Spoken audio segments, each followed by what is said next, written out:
Hey everybody, it's Jason Blaha here, and I came across a news story. There's actually a couple different articles on it that have come out in the last couple days. I'll link one of them down below for you guys. But basically, it's new research on Alzheimer's. And this is important for fitness for a reason, and I'm going to get into that in the video. So let me put on my +5 hat of weaponsmithing, do a little bit of crafting, and let's talk about it. You know, and the reason this is important is because researchers who are looking at this are saying Alzheimer's seems to be a form of diabetes. Some of them are going so far as to say that this might be type 3 diabetes. Now, we know that type 2 diabetes is lifestyle induced, and that is very, very important because we don't know fully this thing if this is going to be type 3, if it's fully lifestyle induced or not. But if lifestyle matters, this is massively important for people who lift weights, people who exercise, people who are into fitness. Because it might mean that we're going to have some resistance to it. And, you know, that's particularly important to me, and it might be particularly important to a lot of you. Because I lost a grandparent to Alzheimer's. I've watched how terrible it is to see someone that you love and you care about deeply, to watch their mind, someone who is very intelligent, to watch their mind deteriorate to the point to where they become like a child again, and to the point to where they can't remember who anyone is, who you are, who they are. It's pretty sad. It's terrible to watch that happen to someone you love. And the thing is, I think most of us would look at that. If we've seen that happen to someone we love, and a lot of us have, you know, a grandparent, great-grandparent, depending on how old you are, it happens. But the thing is, if it has a lifestyle component to it, that's all the more reason to get every single person that you love into the gym. Most people who watch these channels, watch this channel, fitness channels, you guys work out, you probably eat some sort of decently healthy diet. I mean, this is a fitness crowd. But if it turns out that something like Alzheimer's has an insulin sensitivity component, the way that this research is showing, that's going to mean that lifting weights, eating a good diet high in fiber with plenty of vegetables and stuff in it, is going to help prevent that. It's going to be preventative. And you know what? That could help keep people that you love and care about from dying this way. It's fucking terrible.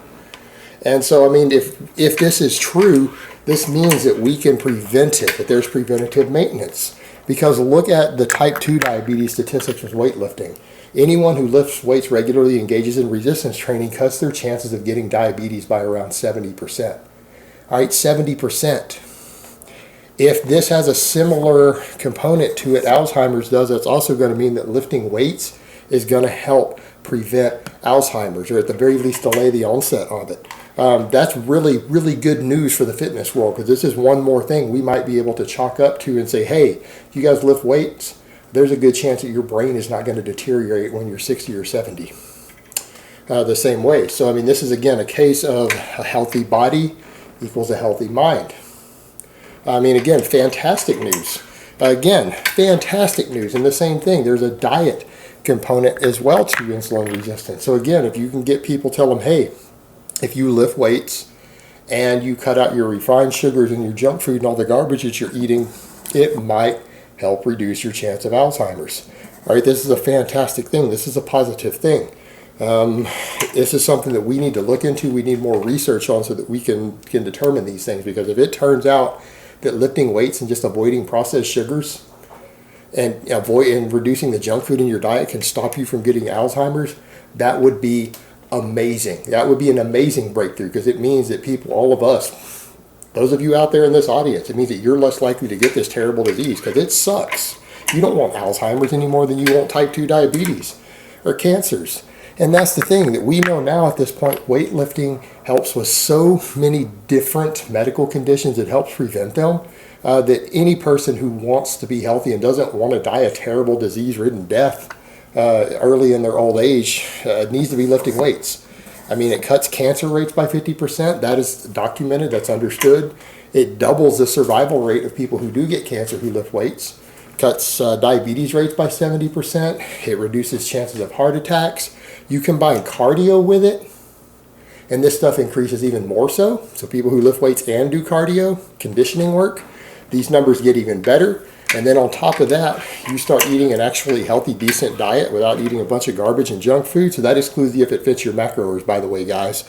And that's another point that we need to discuss here. A lot of guys who focus so much purely on aesthetics and not health, you guys need to realize that just because you're counting your macros doesn't mean your diet is healthy.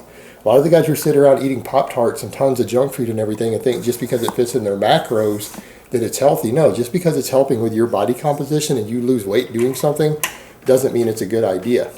Doesn't mean it's healthy. It doesn't mean that you're not going to get diabetes. It doesn't mean you're not going to get Alzheimer. It doesn't mean you're not going to get cancer.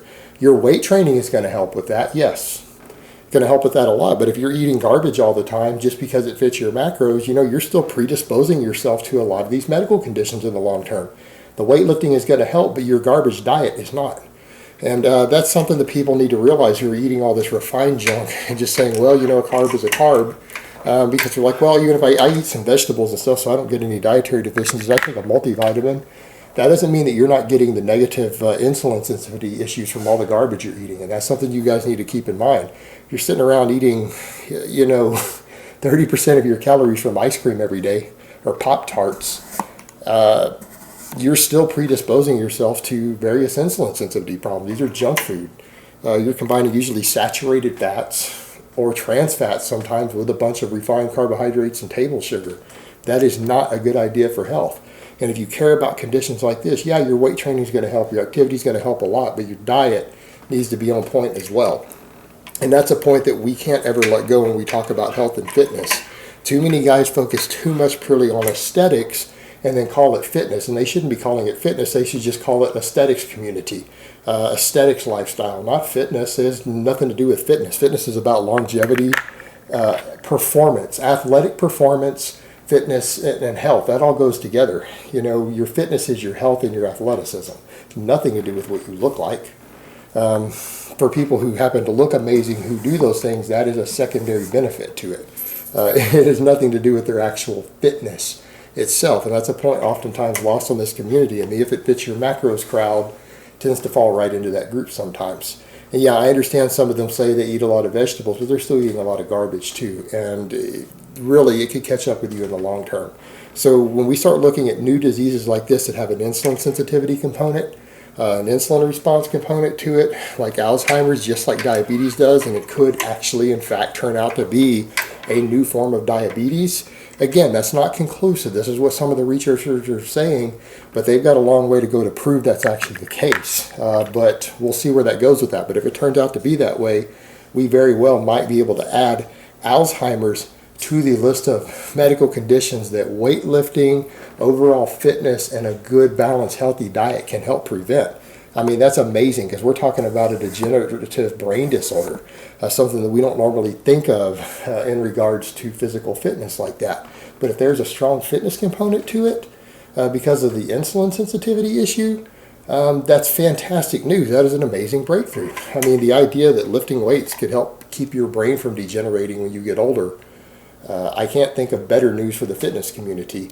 Again, that's all the more reason if any of you have lost a family member to Alzheimer's and the other family members of yours have seen it, if we get more data on this suggesting that, that's going to be all the more reason for you to tell the people that you love and care about in your family, your loved ones, hey, I really want you to get into the gym. Use that to get them into the gym. Even if it's a scare tactic, do what you have to do to get the people you love into shape, because otherwise that's going to be shitty too. So many of you are going to be in shape, you're going to be healthy and fit, and so many people that you love and care about who might be your age or younger, brothers, sisters, cousins, people like that, they may not make it as long as you because of it. And, that's going to kind of suck when you get older, too, to see all the people you love die, when had they just partaken in some of the lifestyle that you guys are partaking in, they might not have had to suffer those consequences. And, I mean, if bad things happen, you can do everything healthy and, still die young. I mean, still playing the odds. But at least it's going to increase your odds. And it's something that I think all of us should think about, particularly when we start seeing new causes in aspect to very serious diseases like Alzheimer's. It kind of brings home to us how important fitness is. If you really want to think about the long term, and the long term of not just yourself, but the people that you love in your life, it really brings all of that home a lot. And it just stresses even more how important it is. And that's something I had to think about again today. One of my cousins just had a heart attack yesterday. And now he's chatting with me. We're talking about him slowly working some cardio in. His doctors are going to put him with a registered dietitian, because he's in his late 30s. It's not too late for him to turn that around. But, you start getting up to our age, up in your 30s, you have to think about this sort of stuff. You have to. particularly when your cousins, brothers, sisters, people like that, they start having those first heart attacks. They start having these physical problems. You got to think about that. And then in another 20 years, they start getting Alzheimer's and stuff. And by then, if they haven't taken care of themselves, it's too late. You know, it's important to start this stuff young. And the same thing with the people you care about. Get them in the gym. All right, guys. Well, that's really all I have to say on that today. I hope it's been informative. And I will talk to you guys next time.